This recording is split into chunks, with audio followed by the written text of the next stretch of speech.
내 손 끝에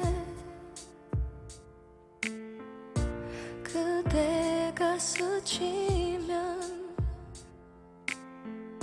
차가웠던 심장에 온기가 번지죠. 살며시 다가가 기대고만 싶지만 그대와의 거리는 좁혀지지 않네요. 만질 수가 없어도 돼, 안을 수도 없어도 돼. Lonely love, yes I love you. 내 운명처럼 그댈 느낄 수 있어요. 랄랄라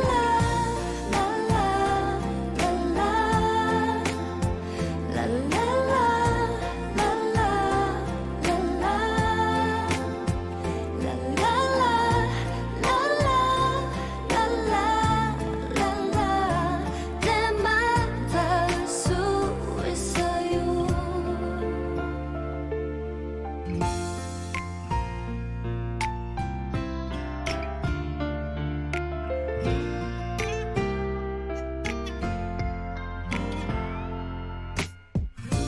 두 손을 내밀어 그댈 잡고 싶지만 더 멀어질 것 같아 그대 곁을 맴돌죠. 사랑할 수 없어도 돼, 닿을 수도 없어도 돼.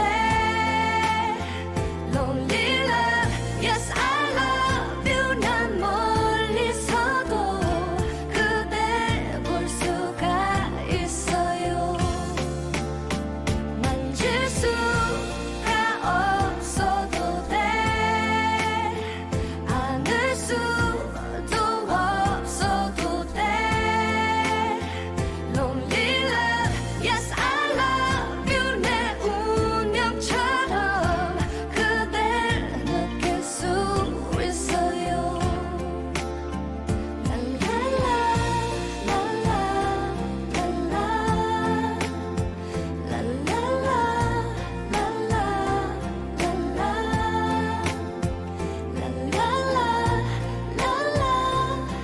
랄랄라 내맘 닿을 수 있어요.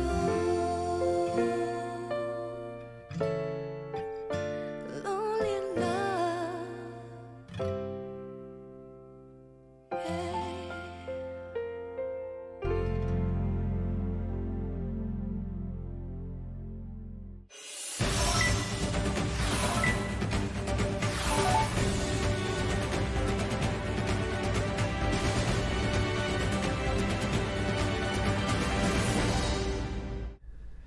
여러분의 저녁을 책임지겠습니다. 소통하는 재미 뉴스프리 데스크 아나운서 김민호입니다. 안녕하세요. 성지영 기자입니다.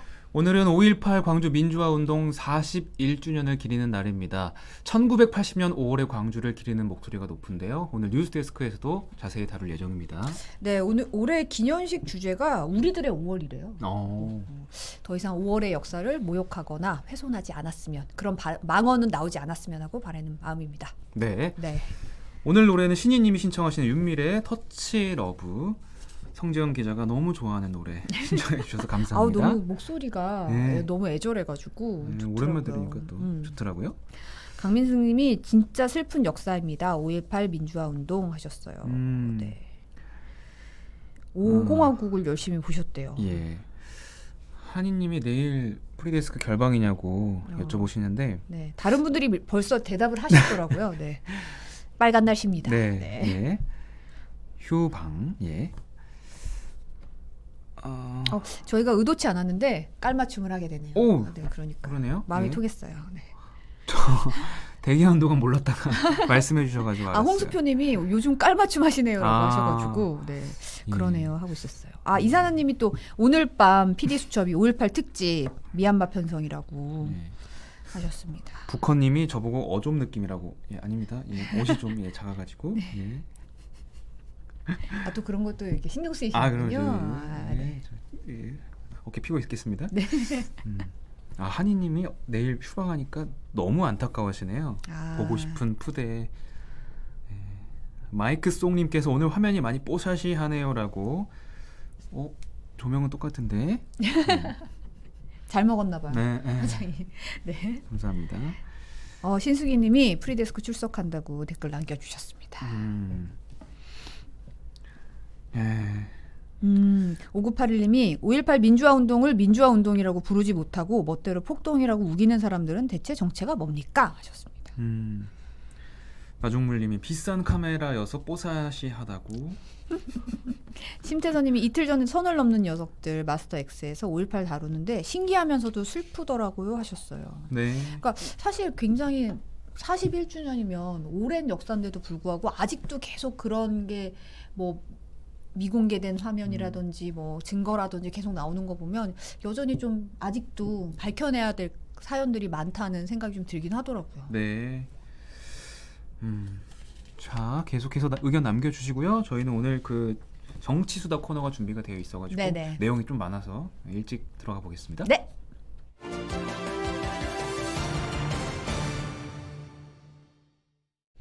매주 화요일 정치부 기자들이 전하는 따끈따끈한 정치수다. 오늘은 이학수 기자가 포문을 열었던 이학수 기자가 다시 돌아왔습니다. 어서 오십시오. 네, 어서 오세요. 반갑습니다. 자, 1탄을 장식했던 이학수 기자가 다시 자리에 오셨습니다. 한 두어 달 만에 다시 왔는데 그 사이에 이 프리데스크가 네. 상당히 번창하시는 것 같아서 굉장히, 번창의 아이콘이 돼가고 있어요, 예, 저희가. 네. 그러니까요. 회사 내에서 이렇게 많은 투자를 해줄 줄은 정말 놀라고 있습니다. 가성비 저희도 좋게, 놀랐습니다. 가성비 좋게 네, 번창하고 있습니다. 다 구독자 여러분들 덕분입니다. 고맙습니다. 감사합니다. 네. 마중울님이 이학수 기자님 하셨어요. 예. 네. 정치 얘기 지루하다고 이사나님께서 말씀해 주시는데 하나도 안 지루하게 예. 쭉 얘기해 주실 겁니다. 그래서 아주 빠르게 스피디하게. 짚어 드리겠습니다. 예. 아니 근데 당분간 자리를 비운다는 얘기를 들었어요. 비우기 전에 마지막으로 여기 정치 수사를 하고 가신다고. 예, 좀 뭐 이제 15년 정도 그 회사를 다녔더니 잠시 휴식을 갖고 와도 좋겠다. 저만 그런 건 아닙니다. 모든 분들이 다 한 15년 그렇죠, 정도 네. 근속을 하시게 되면 그렇죠, 네. 조금 이제 네. 휴식을 갖도록 네. 회사에서 배려해 주시니까 그래서 그래서 잠깐 쉬다가 그 기간 중에 이제 시청자의 관점에서 또 어. 저희 뉴스도 보고 프리데스크도 한번 보면서 한 달 동안 아예 안 보는 거 아니에요? 뉴스? 아닙니다. 봐야죠. 시청자의 관점에서 보면 조금 더 제가 불친절했던 점은 혹시 없었는지 아하. 그런 것들도 한번 보면서 예. 너무 모범적으로 대답하니까 뭔가 놀리고 싶네요. 국내에 계시나요? 국내밖에 있을 수가 없죠. 코로나 때문에 예. 어디 못 가죠, 사실은. 예. 그러다 보니까 이제 그 자리를 비운 동안 이제 후배들에게 또 민폐를 끼칠 수는 없으니까 이러저러한 휴일 근무도 다 미리 하고 또 아마도 이제 제 존재를 깨닫게 되는 시기는 이제 제가 이제 갓 왔을 때 돌아오면 맞아 갔다 왔었지라는 네. 아마 느낌을 받으실 수 있도록 네. 아무 문제 없이 준비하고 갑니다. 예. 네. 지루하지 않게 해주시기로 약속하시는 거예요? 기대하고 들어보게요. 네. 네. 오늘 여야 지도부가 안 그래도 이제 5.18 행사다 보니까 모두 그렇죠. 광주로 다 모여들었어요. 그렇죠. 이제 올해가 좀 어떤 좀 특별한 의미가 있는 해이기도 하죠. 그래서 오늘 이제 송영길 민주당 대표하고 또 김기현 국민의힘 원내대표 등 이 여야 지도부가 다 광주로 갔습니다. 네. 그래서 이제 기념식도 참석을 했고요. 민주당 지도부 같은 경우에는 5.18의 명확한 진상 규명과 책임자 처벌 의지를 강조를 했고요. 네. 이게 이제 물론 이제 매년 하는 얘기입니다만 핵심 지지 기반인 호남 민심을 이제 수성을 해야 된다. 왜냐하면 내년에 이제 대선이 있으니까요. 이게 대선 전 어떻게 보면 대선 전의 마지막 5.18 행사니까. 광주 민심을 잡을 이제 중요한 이벤트라고 생각하고서 이제 다 접근을 한 거죠. 네네. 이 김기현 국민의힘 원내대표도 기념식에서 민주당 송영길 대표랑 국민의당 안철수 대표와 함께 임을 위한 행진곡 여기 맞춰서 이제 네. 노래를 하고 네. 박자에 맞춰서 이렇게 그 팔도 흔드는 모습을 좀 보였습니다. 네네. 네. 이제 과거에 이제 이런 좀 임을 위한 행진곡 재창을 하느냐 마느냐를 두고서 그렇죠. 좀 안 논란이 부르고 있었던 안 시기도 부르고 이렇게 가만히 이 있었던 보수 시기도 정부 시기에 있었죠. 있었거든요. 이제 좀 달라진 모습이 있고요. 음. 그다음에 송영길 민주당 대표 같은 경우는 김기현 국민의힘 원내대표와 함께 조찬회동을 광주에서 했는데 어. 주먹밥 회동을 그러니까 했다고 메뉴가 이렇게 주먹밥이었더라고요. 이게 의미를 담았더라고요. 의미를 담은 게 이제 다툴 때 다투더라도 뭉쳐야 할 땐 주먹밥처럼 뭉쳐보자. 뭐 이런 의미였다고 하고요.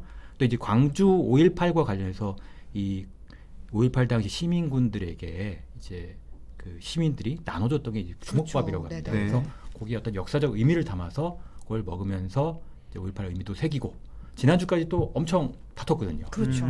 치열했죠. 인사청문회 전국도 있었고 그래서 약간은 화합하고 통합하는 모습을 보여주려고 했다.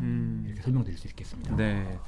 올해 5.18 기념식에서 눈에 띄는 또 부분이 보수 정당인 국민의힘 의원 일부가 이제 유족 단체한테 초대를 받아서 참석도 했었고 약간 이런 모습을 보면 이제 국민의힘에게도 좀 마음을 연다 이렇게 좀 판단해도 괜찮나요? 뭐 아직 속단하기는 어렵겠습니다만 조금 예년과는 달라진 모습들이겠죠. 네.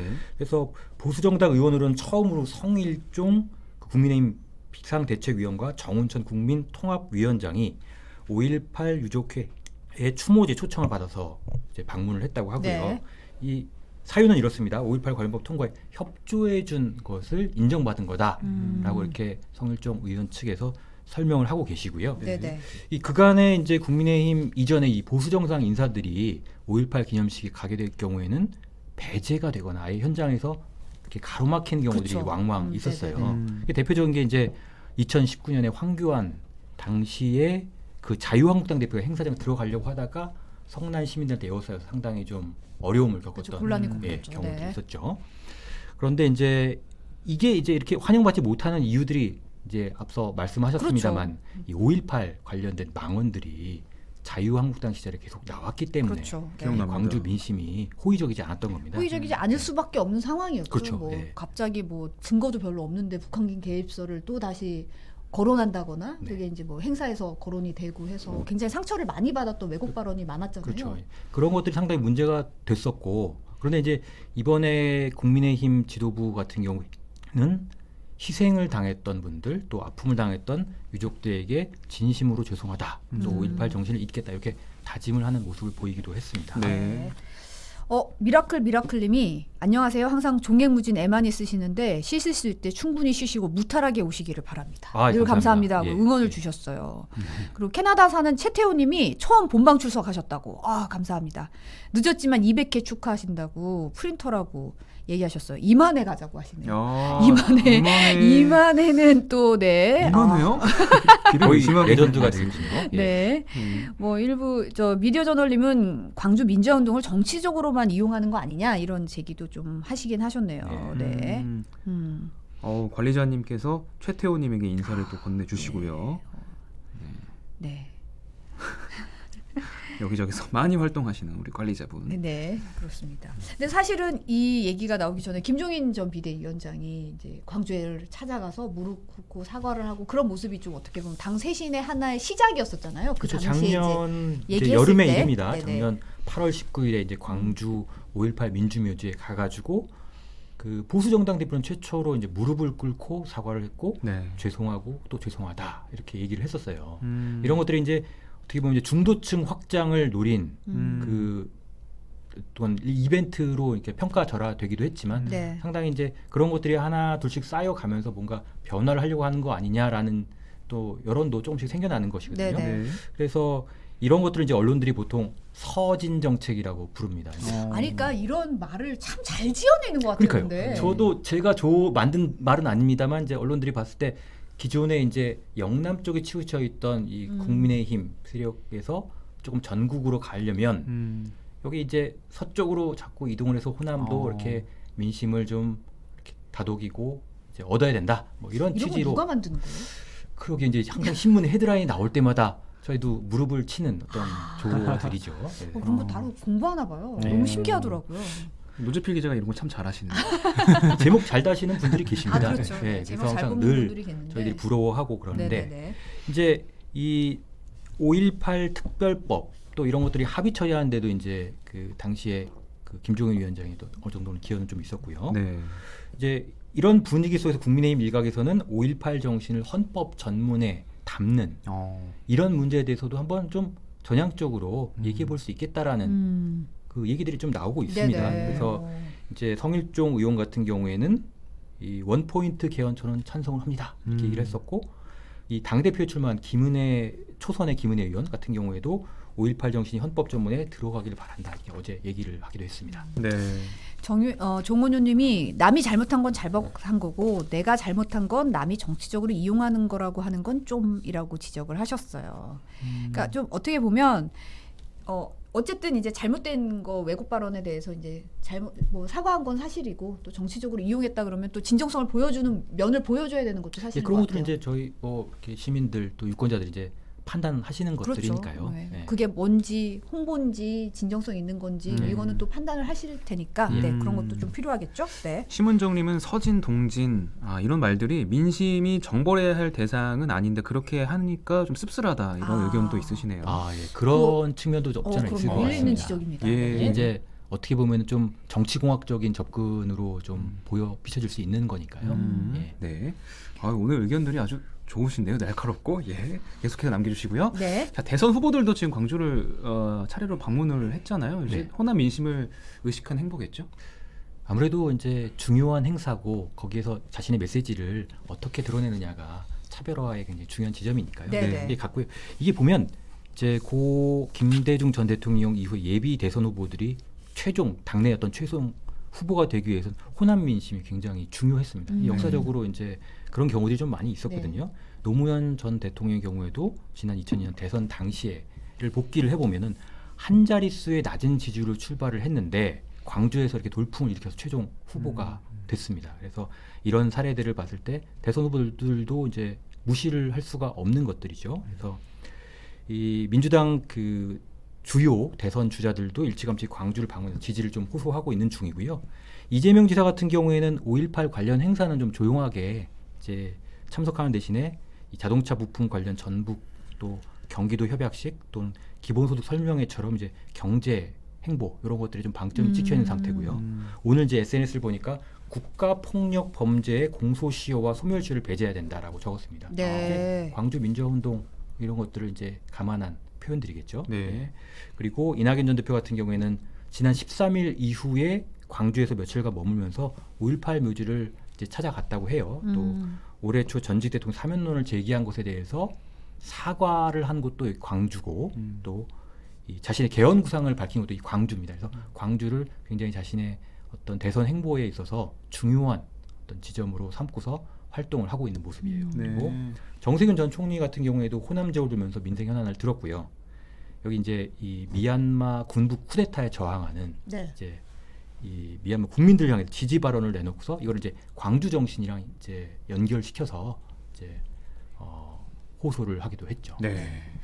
이 와중에 윤석열 전 총장도 5.18 메시지를 내놨어요. 어떻게 네. 보면 굉장히 유력한 대권 주자다 보니까 이 시점에 이런 메시지를 내놓는 거에 대해서 상당히 주목을 받고 있긴 여러 하잖아요. 가지 해석들이 좀 나오고 있습니다. 네. 근데 지금까지 이제 몇몇 매체들과의 인터뷰 또 저희가 이제 윤석열 전 총장 관계자들에게 이제 취재를 했더니 그런 류의 이제 메시지를 내놨다는 건 이제 사실이라고 하고요. 공개된 장소에서 나오지는 않았습니다, 이분이. 그런데 이런 것들이 굉장히 이제 언론들이 많이 주목을 했죠. 내용들을 보니까 5.18은 현재 진행 중인 살아있는 역사이다.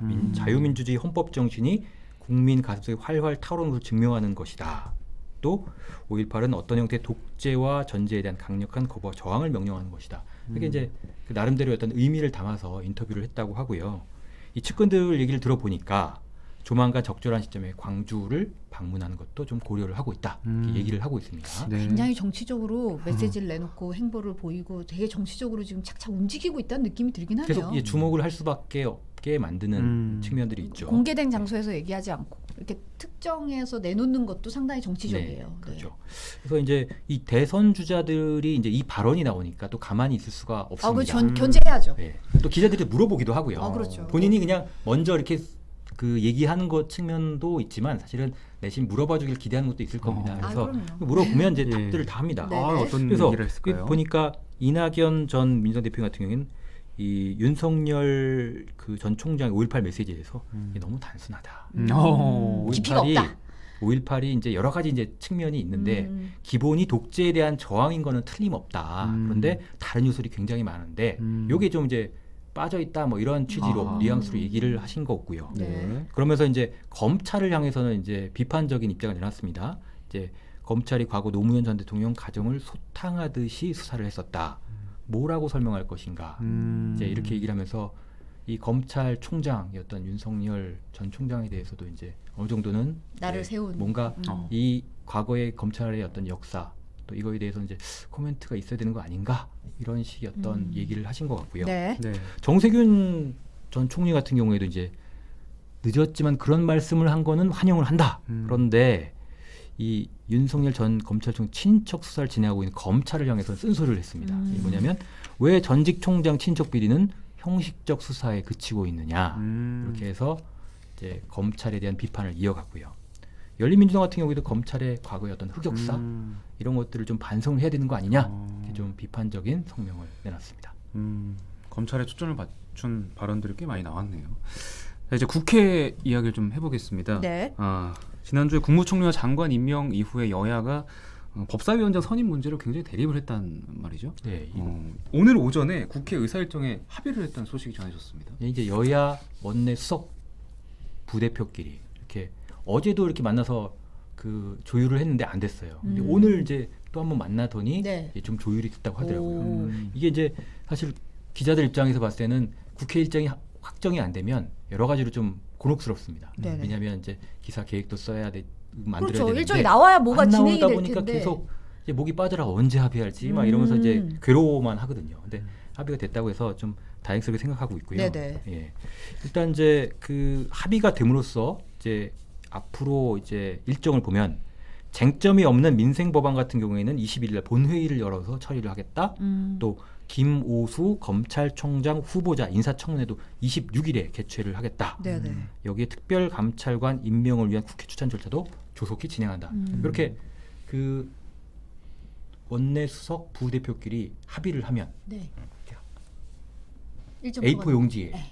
합의문이 이렇게 적힙니다. 아. 1, 2, 3. 언제 그리고 언제. 그렇습니다. 그리고 양 옆에 왼쪽 오른쪽에 서명이 들어갑니다. 음. 이런 식으로 이제 뭔가 이 합의를 했다는 것을 이제 화면으로 이제 보게 되는 순간 이제 기자들도 안도를 하죠. 자 이제 우리도 좀 쉴 수 있겠구나. 네. 아니 이제 일은 하는데 언제 기약이 없는 일정을 기다리는 그럼 제일 거는 뭐 그게 제일 힘듭니다. 힘들죠. 네. 불확실성이 네. 너무 많잖아요. 네, 인력 배치도 할 수도 있고 그렇죠. 그러니까 상당히 네. 이제 그런 것들이 그게 다 안도할 수 확정되고 있었습니다. 휴가 가서 좀 다행이네요. 아 그렇죠. 마음이 좀 네, 짐이 네. 좀 덜긴 하겠네요. 그렇죠. 이제 사실 저는 잊으려고 했어요. 예, 이렇게 합정이 됐다고 하니까 네네. 그분들이 잘 이렇게 해주실 걸로 기대를 네. 하고 있고요. 음. 그리고 이제 그 김오수 검찰총장 후보자 이제 청문회가 네. 이제 앞으로 이제 2라운드가 될 것 같습니다. 그렇죠. 지난주에 네, 네. 한참 장관 임명, 국무총리 이제 임명 동의안 처리 때문에 서로 이렇게 굉장히 대치 국면이 있었는데 야당 입장에서는 이제 김오수 검찰총장을 또 이렇게 흠결을 부각시켜야 또 존재감이 또 살아나고 하니까 공세를 또 펴겠네요. 공세를 네. 굉장히 펼 겁니다. 네네. 그래서 친정부 성향을 좀 비판을 야당이 해왔는데 김오수 음. 그 검찰총장 후보자에 대해서 이 정치적 중립성 문제를 집중 거론할 것으로 예상이 됩니다. 네네. 근데 사실 이번에 가장 얘기가 많이 돌았던 거는 네. 법사위원장이잖아요. 네네. 핵심이. 네네. 이거는 어떻게 되는 건가요? 이 법사위원장에 대해서는 이제 그 선출을 하는 문제를 좀 미루기로 했습니다. 아. 일단 아주 합의하기 어려운 부분에 대해서는 이제 미루는 것도 아 그렇죠. 예, 좀 타협의 너무 어떤- 결정이 어려운 건 좀 한번 쉬어가는 것도 뭐 나쁘지 않은 예. 선택이죠. 그 사이에 뭔가 또 다른 계기가 있어서 음. 예, 타협을 또 촉진할 수 있는 요인들이 있으니까. 근데 어떻게 보면 그만큼 서로 양보할 수 없는 자리란 얘기도 되는 거잖아요. 그렇죠. 이제 법사위원장이 일반 시민들의 삶에 있어서는 상당히 그 중요한 자리임에도 불구하고 크게 아시기가 좀 어렵습니다. 맞아요. 아, 뭐 얼마나 중요한 예. 자리길래 왜 이렇게 이걸 왜- 놓고 싸우나 이렇게 그러니까 되잖아요. 이건 이제 법안의 처리 절차를 이제 먼저 좀 말씀드려야 될 것 같은데 상임위를 통과하고 또 법사위를 통과하고 국회 본회의에서 통과를 해야 3단계를 거쳐 이제 법안이 통과를 되거든요. 보통 그러면 해당 상임위를 통과하고 본회의 가기 전에 딱 그 길목을 착 잡고 있는 게 법사위잖아요. 그렇죠. 그리고 그 법사위원장이. 법사위의 길목을 딱 잡는 가장 중요한 게 위원장이고. 그렇습니다. 그래서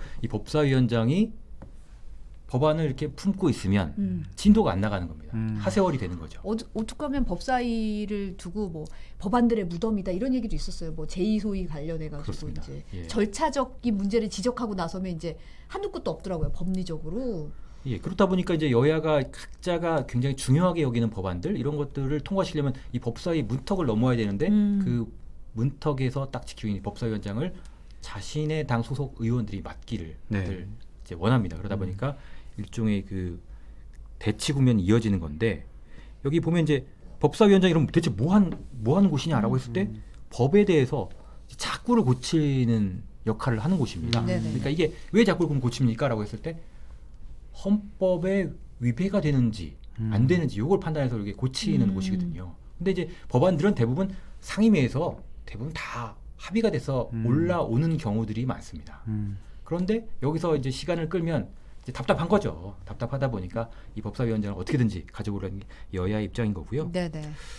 그다음에 여야 이 법사위 여야 간사들도 굉장히 법리에 밝고 이른바 이제 전투력이 강하신 분들이 있다 보니까 여기가 항상 그 언론의 주목을 받고 전국의 어떤 중요한 국면마다 이렇게 대리전 예, 여야 지도부에 어떤 대리전 같은 곳이 일어나는 곳이 바로 이 법사위라고 할 수 있습니다. 네. S정님께서 발목 잡기 좋은 곳이라는데 많은 표현이시네요. 그 여당이 이제 법사위원장을 맡고 이럴 때는 이제 과거의 이제 사례들을 보면 이제 아무래도 이제 통과되기가 쉽거든요. 네.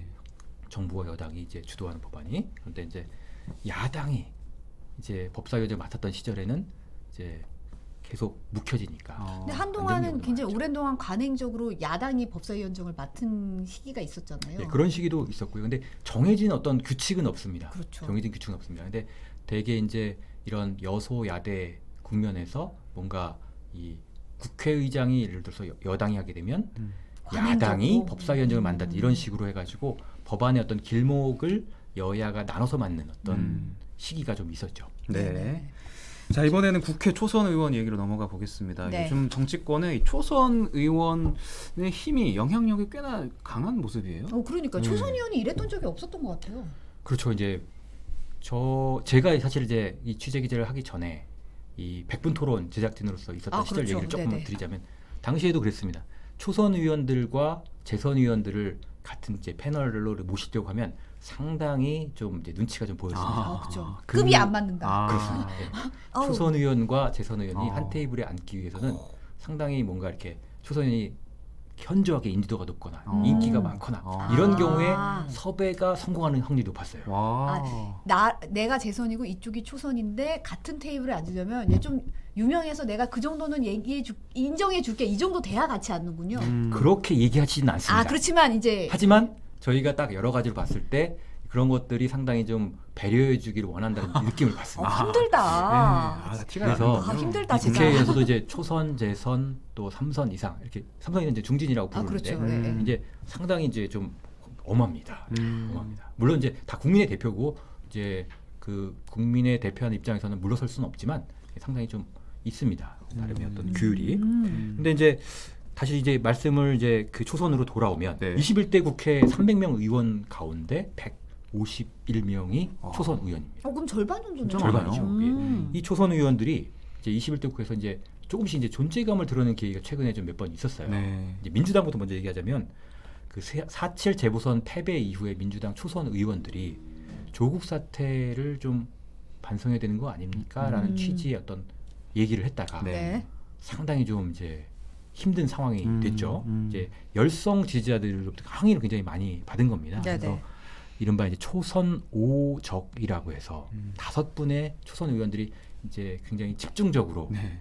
이 공격을 좀 많이 받으셨어요. 네. 네네. 그래서 이런 문자 이제 열성당원들의 했던 문자가 굉장히 한동안 이제 정치권에서 이제 논란이 됐었죠.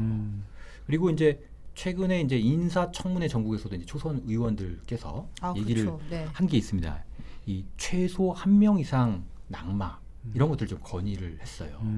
이 결과적으로 보면 이제 박준영 해수부 장관 후보자가 자진 사퇴를 사퇴하면서, 했잖아요. 그렇죠. 그러면서 이제 대통령이 또 그거를 이제 수용을 했고요. 그러면서 이제 결과적으로 보면 초선 의원들의 의견을 대통령께서도 이제 반영하신 셈이 돼서 상당히 존재감이 좀 커졌다고 볼 수가 있겠죠. 네네.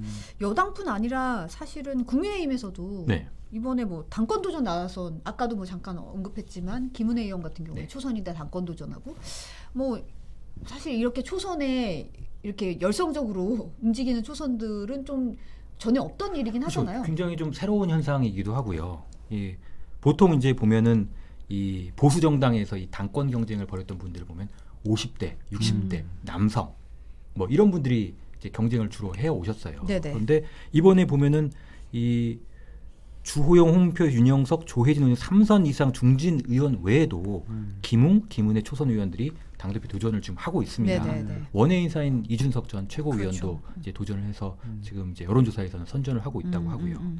이제 일부 초선 의원들 같은 경우에 이제 경륜을 강조한 중진 의원들을 향해서 거침없이 이제 소신 발언 내놓고 있어서 이게 이제 하루하루가 저희 이제 그 국회에서 취재를 하다 보면은 누가 또 누구를 향해서 이렇게 주고받는 어떤 핑퐁식의 거친 설전들이 좀 주목을 끄는 상황이고요. 네. 선거 캠프도 좀 다르다면서요? 예, 초선들이. 그렇습니다. 이 중진의원들은 당연히 어디 이제 국회 바깥에 사무실을 얻어가지고 거기서 이제 캠프를 차려서 선거 운동을 하고 계신데 여기 이제 김웅 의원 같은 경우에는 캠핑카, 캠핑카요? 네, 캠핑카를 갖고 이동 선거 와. 사무실로 이제 쓰고 있다고 오. 하고요. 희한하네요. 기동력이 있다라는 거겠죠. 또 네. 그리고 김은혜 의원 같은 경우에는 이제 그 굳이 얻을 필요 없다. 그래서 그냥 의원회관 사무실 쓰고 있고 이준석 전 최고위원 같은 경우는 이제 뚜벅이 선거 운동을 좀 하고 있다고 합니다. 네. 행복님께서 홍준표 의원 얘기를 잠깐 남겨주셨는데 국민의힘 서울시당에서 이제 홍준표 의원이 복당 승인을 받았어요. 네. 이제 1차 관문은 통과한 거라고 보는 거죠. 저 이제 아직 최종 그 당 지도부의 어떤 결단이 좀 남아 있습니다. 네. 그래서 최종적으로 된 것은 아니고요. 네. 이제 이 서울시당에서 1차적으로 건의를 한 겁니다. 이제 승인해 주십시오. 네. 그럼 그러면 1단계? 1단계. 그렇죠. 근데 최종 결단을 하기 위해서는 그러면 이제 그 언제 이거를 땅땅땅 할 것이냐, 논의를 할 것이냐, 이건 지금 아직 미지수입니다. 아직 정해지지 않았어요. 네. 그래서 홍 의원을 복당을 둘러싼 당내외 이제 이견들이 워낙 많거든요. 네네. 그래서 이제 기자들이 이제 예상하기로는 국민의힘 전당대회 이후가 되지 않을까 이렇게 예상들을 좀 많이 하고 있습니다. 네네. 이 이제 동반 입당론을 이제 언급하시는 분들이 계시죠. 이게 무슨 얘기냐면 이제 정진석 의원이 이제 오늘 SNS에 이런 말을 하셨어요. 입당 시기는 6월 전당대회 이후에 들어오셨으면 어떨까요? 윤석열 전 검찰총장, 안철수 대표, 김동연 전 아주대 총장 등 동시에 합류하는 겁니다. 아, 라고 손에 손잡고 동반으로 입당해라. 뭐 그렇죠. 이런 그러니까 식의. 전당대회 전에 들어오면 여러 가지 분란이 있을 테니 그 시기에 그 다 손에 이후에. 손잡고 안 들어올 것 같은데요. 그렇습니다. 자, 스포트라이트 혼자 받고 싶지 그 손에 손잡고 들어오는 걸 누가 원하겠어요? 이게 또 이게 조건부지 않습니까? 그렇죠. 네. 그러니까 네. 이제 홍준표 의원 같은 경우는 이런 제안을 받기가 좀 어렵지 않겠느냐라는 예상도 좀 있고요. 네. 그래서 근데 이제 이런 제안을 하시는 분들이 이유는 다 있습니다. 왜냐하면 이제 그 중원을 차지하려는데 고 굉장히 국민의힘 노력을 하고 있는데 이런 것들이 공간이 좀 만들어진 데 들어오면 좋겠다. 네. 이런 취지입니다. 네. 예, 이제는 마무리할 시간이. 네. 이학수 기자 정치수다 두 번째 출연이신데 이제 휴가 가신다고 해서 한동안 좀 못 뵐 것 같고 갔다 오셔서 또 찾아뵙는 걸로 하겠습니다. 아, 좋은 시간 보내세요. 네. 감사합니다. 고맙습니다.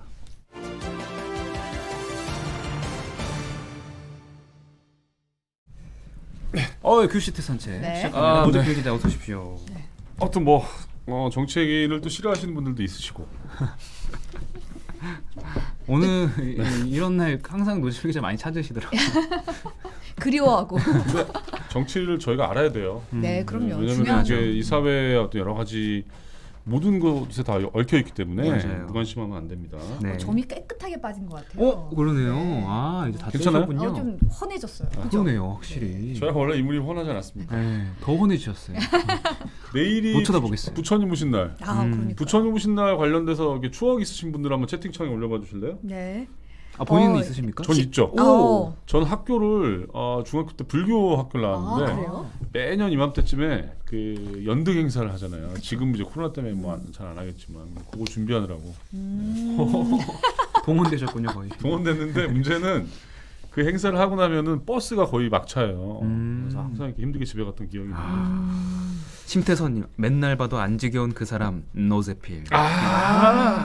심은정님이 심태수님 노래 하나 좀 다음 주에 한번 준비해 주세요. 네. 참. 심은정님이 오늘 네. 두목님 좀 젊어 보임 하셨어요. 지금 제가 머리 깎은 다음에 좀 그런 느낌들이 좀 있는 것 같습니다. 지금 깔끔하게 예. 깔끔해 보인다고. 뭐 셔츠도 되게 딱 단정하시고 좋네요 느낌이.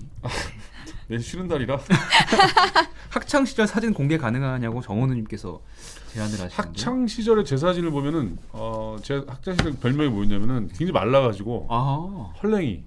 진짜요? 진짜 헐랭이였어요. 진짜 빼빼 마른 그거였는데 제가 뭐 여러분들 네. 하는 거 봐서 하는 거 봤어. 와 시청자 밀당을 준비할지 진짜 안 할지 프린터와 결정해 보겠습니다. 밀당하는 네네. 프린터와 진짜 밀당하는 사상 최초의 두목. 그러니까요. 그러네요. 야. 그 오늘 뭐 5.18이라서 저희가 이제 관련 아이템들을 많이 준비하는데 저는 요 아이템이 가장 눈에 들어오더라고요. 그 5.18 시민군들이 당시 이제 항쟁 과정에서 예를 들어서 뭐 버스도 탈취한 경우도 있고 이제 뭐 그런 폭행, 뭐 갈취, 방화 뭐 이런 그 범죄로 이렇게 나중에 처벌을 받는 경우가 많이 있었어요. 네. 근데 문제는 이제 나중에 재심 청구를 하면 이런 형사 사건에 연루된 경우에는 재심이 잘 이렇게 안 들어주는 경우가 좀 많이 있다는 거예요. 네네. 예를 들어서 당시 19살이었던 이창희 씨 같은 경우를 보면 네.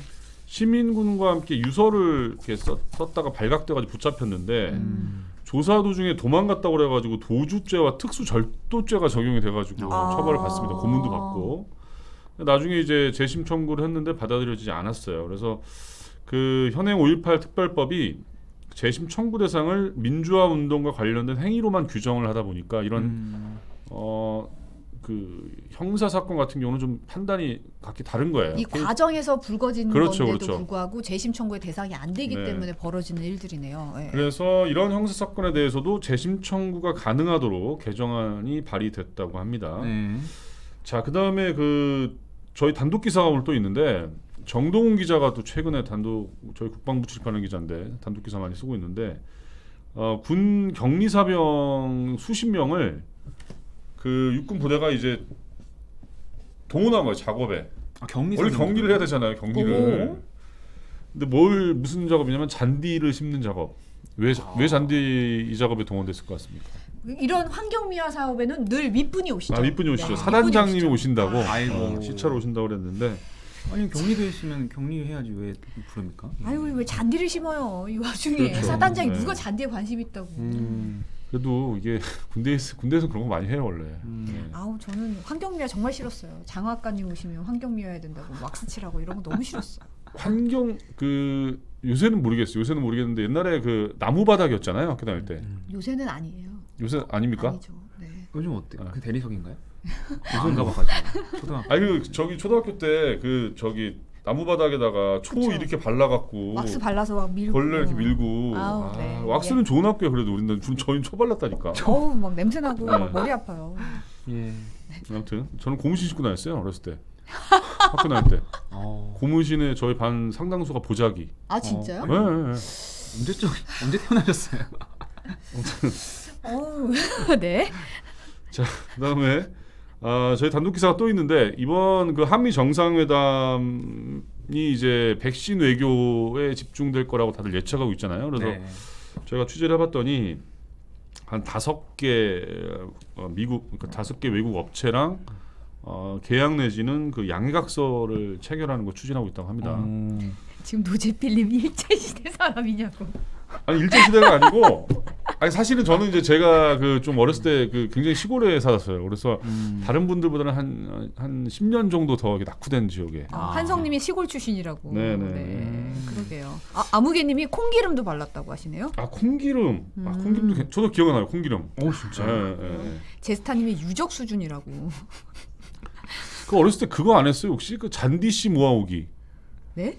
전 어렸을 때 그게 있었어요. 학교 과제 중에 하나가 잔디씨를 이렇게 모아가지고 이렇게 봉투에 그 편지 봉투 담아가서 학교 제출하고 그런 거 있었는데. 잔디 씨는 왜 모아요? 잔디. 그게 이제 모르겠어요. 그거를 뭐 나중에 이제 이런 미화 잔디씨를 어디서 모으죠? 그럴까요? 있어요. 뭐 다른 들여 세상을 나가면 살다 오신 거 같아요. 해리포터님은 만주 국민학교 출신이냐고. 다들 저보다 연배가 다 어리신가? 이렇게. 네. 아니 아까 오늘님께서 실내화로 흰 고무신 신고 다니셨다고. 아. 네. 아무개님이 편지 봉투에 담았다고. 네. 마이클 죽수님도 시 모아오기 했다고 하시네요. 하셨죠? 네. 잔디씨 있다니까 이런 게 다. 네. 네. 저 거짓말 안 합니다. 저는. 네. 오. 저도 폐품은 가져왔던 것 같아요. 폐지 네. 같은 거. 네. 자 퀴즈는 남았는데 잔디씨 얘기를 너무 오래 해가지고. 예. 그러게요. 네네. 자 그다음에 그 개별 감염이 지금 46%입니다. 그리고 지금 문제가 되는 거는 인도 변이가 첫 확인이 됐어요. 오. 그 공항 검역소에서 네. 15명이 확진이 됐는데 그중에 8명이 인도 변이라고 합니다. 자 백신 관련해서 또 그 전남 순천에서 일가족 6명이 코로나에 감염이 됐는데 70대의 할아버지만 감염이 안 됐어요. 오. 백신을 맞으셔가지고. 오. 네, 그래서 백신의 효과가 이제 곳곳에서 나타나고 있다 네네. 볼 수 있습니다. 네. 자, 아무튼 제가 더 옛날 얘기 여러분들한테 많이 풀어드릴게요. 네. 말씀. 지금 네. 아니 잔디 씨 많이 모으셨네요. 김행수님, 비욘디 햇살님. 네. 저 자꾸 잔디 씨라고 그쵸? 해가지고 네. 닉네임이 잔디신 분이 계시는데 그게 그냥 잔디 씨. 이영철님이 잔디는 일본에 수출했다고 하시네요. 뭐 수출했구나. 그래서 모으라고 그랬구나. 예. 한이님이 계속 네. 궁금해하셨는데. 네. 용님도 잔디 씨 모으셨다고. 예. 아무튼 지금 왕앵커 나왔다고 빨리 네, 컷을 알겠습니다. 주셔가지고 내일 저희는 쉬고 목요일 날 찾아오겠습니다. 네. 자, 모레 뵙겠습니다. 감사합니다. 고맙습니다.